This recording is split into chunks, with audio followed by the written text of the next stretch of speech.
पश्चिम बंगाल की राजनीति और आरक्षण व्यवस्था में एक बड़ा बदलाव हुआ है। धर्म के आधार पर बनाए गए कई ओबीसी वर्ग अब खत्म कर दिए गए हैं।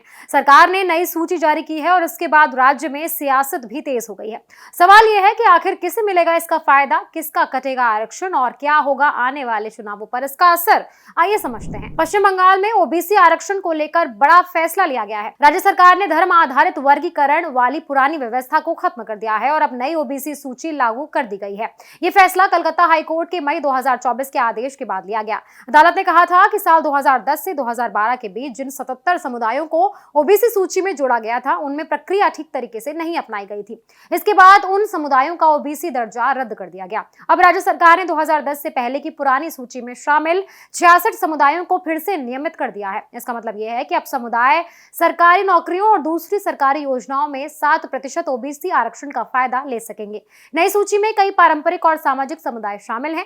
इनमें कपाली, कुर्मी, कर्मकार, नापित, तांती, धानुक, कसाई और स्वर्णकार जैसे समुदाय हैं। इसके अलावा 3 मुस्लिम समुदाय, पहाड़िया, हज्जाम और चौधरी भी इस सूची में शामिल किए गए हैं। पहले राज्य में ओबीसी आरक्षण को 2 हिस्सों में बांटा गया था। ओबीसी ए यानी अधिक पिछड़ा वर्ग को 10% आरक्षण था। ओबीसी बी यानी पिछड़ा वर्ग को 7% आरक्षण था। लेकिन अब नई व्यवस्था में बदलाव किया गया है और पुरानी श्रेणियों को हटाकर नई सूची लागू कर दी गई है। इस फैसले के बाद राजनीति भी तेज हो गई है। विपक्ष के नेता शुवेंदु अधिकारी लगातार ममता बनर्जी सरकार पर धर्म के आधार पर आरक्षण देने का आरोप लगाते रहे थे। बीजेपी का कहना है कि आरक्षण जाति और सामाजिक पिछड़ेपन के आधार पर होना चाहिए, धर्म के आधार पर नहीं। वहीं ममता बनर्जी सरकार का कहना है कि यह फैसला अदालत के आदेश के अनुसार लिया गया था और इसका मकसद सामाजिक न्याय और पारदर्शिता बनाए रखना था। विशेषज्ञों का मानना है कि आने वाले समय में इसका असर बंगाल की राजनीति पर साफ दिखाई दे सकता है।